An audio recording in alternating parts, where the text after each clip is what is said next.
اعوذ باللہ من الشیطان الرجیم بسم اللہ الرحمن الرحیم۔ ہر محفل کی رونق، ہر محفل کا حسن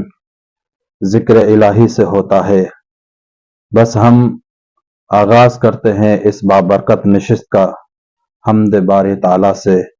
اور اس ذات پاک کے وجود سے جو رب العالمین ہے، جو ہر چیز کا مالک و مختار ہے، جو جس کی رحمت کے سائے میں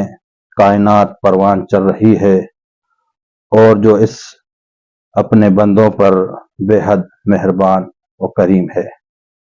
درود و سلام محمد اور اس کی آل پر، جو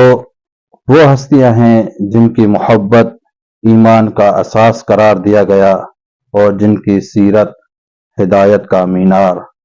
اور جن کے نقش قدم پر چلنا ہدایت اور فلاح ہے۔ اور اس نورانی محفل کا ہم آج نہایت محترم اور معزز مہمان سماعت الشیخ قبلہ حجت الاسلام والمسلمین قبلہ مولانا حافظ آکاش حیدر باقری صاحب، اس پروگرام میں ہم قبلہ کو خوش آمدید کہتے ہیں اور تمام ناظرین اور سامعین کو بھی اس پروگرام میں خوش آمدید کہتے ہیں۔ اور قبلہ کے آج ہم علم، عرفان، حکمت و بصیرت اور فیوز آل محمد سے انشاءاللہ ہم ضرور مستفید ہوں گے۔ اور آج کے ہمارے کچھ مختصر سوالات ہیں اور ان کے سوالات کے جوابات ہم قبلہ سے لیں گے۔ قبلہ السلام علیکم ورحمۃ اللہ وبرکاتہ۔ قبلہ، جیسا کہ آپ کو معلوم ہے کہ یہ فیضان نجف کے عنوان سے یہ پروگرام ماہ رمضان مبارک میں جاری و ساری ہے، اور اسی پروگرام کی وجہ سے ہم نے آپ کو آج زحمت دی اور آپ کو یہاں بلایا۔ انشاءاللہ کچھ سوالات ہیں، اس سوالات پر ہم آپ سے کچھ جوابات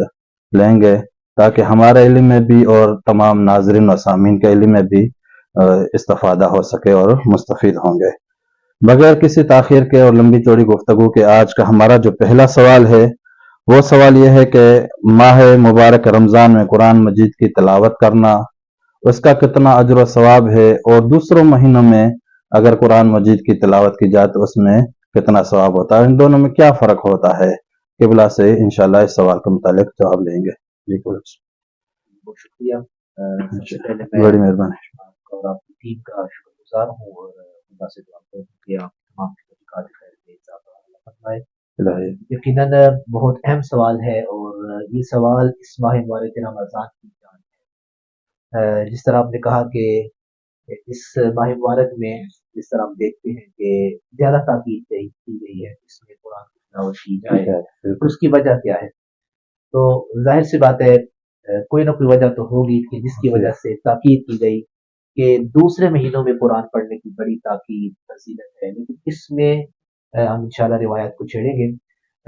میں اس روایت سے آغاز کروں گا کہ حضرت امام محمد باقر علیہ السلام کا ارشاد گرامی ہے، آپ نے فرمایا کہ لکل شیء ربیع، کہ ہر شے کی، ہر چیز کی ایک بہار ہوتی ہے، اور ربیع القرآن شہر رمضان، اور خود اس قرآن مجید کی جو بہار ہے وہ ماہ مبارک رمضان ہے۔ اب موسم بہار انتہائی اچھا موسم ہوتا ہے، خوشگوار موسم ہوتا ہے، اور اس میں بڑی ایسی چیزیں ہیں کہ جو ہم صرف موسم بہار میں کر سکتے ہیں۔ اس طرح قرآن مجید کے جو فیوز اور اس کی برکات ہیں وہ عام مہینوں میں بھی ہم حاصل کر سکتے ہیں، لیکن جتنا قرب اور جتنی اہمیت یا جتنا ہم قرآن سے وہ نتائج اخذ کر سکتے ہیں، وہ معرفت لے سکتے ہیں، وہ ماہ مبارک رمضان کے علاوہ کسی اور مہینے سے نہیں لے سکتے۔ اور شاید اسی وجہ سے خطبہ شعبانیہ جو بڑا معروف خطبہ ہے نبی اعظم صلی اللہ علیہ وسلم کا، کہ جو ہماری اکثر کتب میں یہ موجود ہے، شعبان کا آخری ہفتہ تھا، اس میں میرے آقا نے جہاں یہ طویل خطبہ ارشاد فرمایا اس میں یہ بھی جملہ ارشاد فرمایا، کہا کہ من تلا آیتن فی ھذا الشہر، کا جو بھی ایک آیت کی بھی تلاوت کرتا ہے اس مہینے میں، کان کمن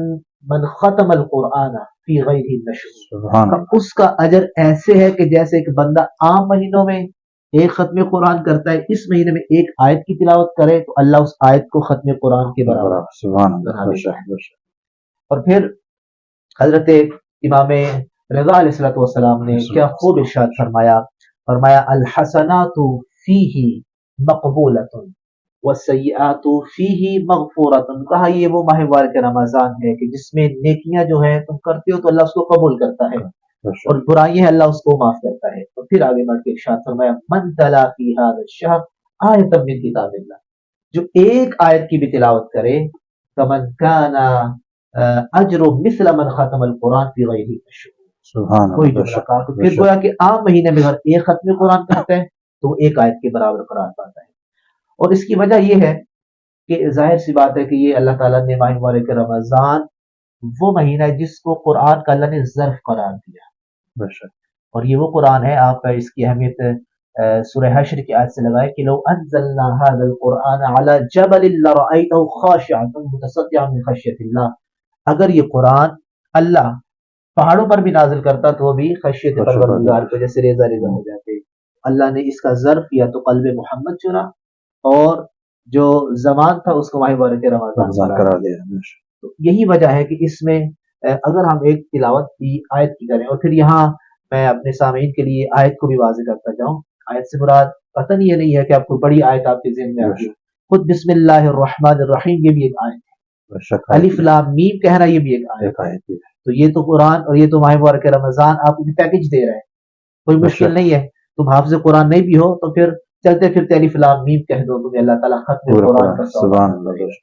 بسم اللہ الرحمن الرحیم پڑھو اللہ تعالیٰ تمہیں ختم قرآن کا ثواب۔ سبحان اللہ، ماشاء اللہ، بہترین۔ یعنی کہ اس سوال کے جواب سے بس یہ مختصر اگر جواب کریں کہ انسان چاہے کسی بھی کام میں مصروف ہو، اگر ایک بسم اللہ الرحمن الرحیم کی تلاوت کرے گا تو اللہ تبارک و تعالیٰ اس کو پورے قرآن کے ختمے کا ثواب ضرور دے گا۔ بہت شکریہ قبلہ۔